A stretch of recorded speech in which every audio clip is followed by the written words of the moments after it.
Okay, I'm here to do my update preview on my Fluval Spec 5.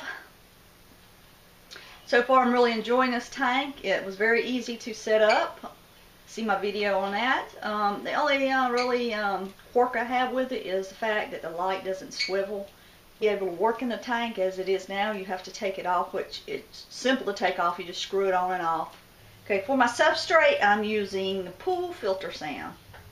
I've used this in all my planted tanks before. It's a great substrate. It will not become compacted like some of the other sands. It's easy to work with. Hell, it holds the plants in well. And the best thing is it will not alter any of your water parameters. So if you're looking for something new to try in a planted tank, give this a whirl. As for my plants in the back, I have needle leaf Luigi. It is a medium to high light plant. When I bought it, I was thinking it was a lower light plant, but it's not. So we'll see how it does in here. So far, it's doing good. As it grows, it should get a reddish hue to it. We'll see if it does in this tank. The next plant is Crips. These are very easy to grow plants.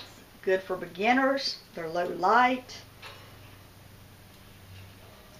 Then I have sward plants, which I planted last night. Not sure of the type of sward plant these are. They came as a sorted sward. I looked and I believe they're either red melon sward or red Reuben sward. Up front is my marima ball or moss ball, which is actually algae. Okay, as far as the inhabitants of the tank, I have an endler, a male endler. I had 3, but 2 of them didn't make it. I love these little fish because they stay small, about 1 inch. They're very colorful patterns. They're black, orange, yellow, and whites. They are originally from Venezuela, which they are believed to be extinct there now because the lake that they were in had a dump built beside of it, which polluted the waters. Next, I have ghost shrimp in there. I have 5 of those. These are great little scavengers. They're also known as swamp or glass shrimp. They come from the southern U.S. states in the rivers and the lakes. They will reproduce in fresh water. However, their larvae will not survive because it needs special nutrients which it cannot get in an aquarium setting. Next thing I have in there is snails, is nerites. These are great algae eaters. They will not reproduce in fresh water, so if you want a snail that will not reproduce, this is a great snail for you. They need brackish water to reproduce. However, they can and live and adapt to living in fresh, brackish, and salt water. They're from the Florida and the Caribbean.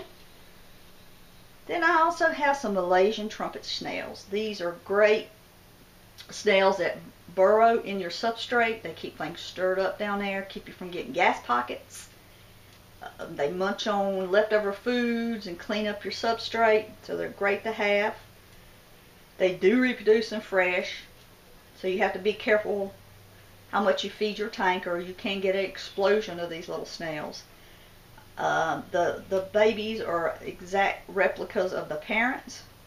Snails, I'm a big advocate for snails in a planted tank. They do a lot of different duties. Lots of people don't like them. They consider them pests. But I enjoy having them. A lot of people say they eat their plants. They see holes in their plants and the first thing they do is blame it on the snails, but usually it's a nutrient deficiency in the water that's causing holes in the plants. If you don't have algae in your tank, like I don't, or I can't see any right now, you want to feed algae wafers. The Hikari brand is great. This is a great brand of food I like to use. And you just put a little bit in there and they'll eat on that to keep them fed until some algae gets in your tank. I'm also feeding Hikari micro pellets. These are very small pellets, almost powdery like.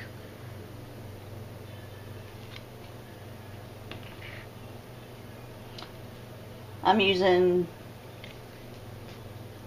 this API CO2 booster for the plants. It's not as good as injected CO2 because the plants do not absorb it as readily as they do injected CO2, but it's still better than nothing.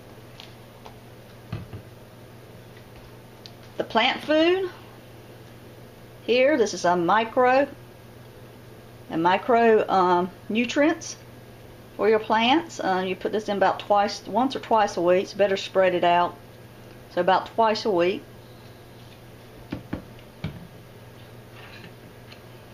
Then API tap water conditioner. This is a must.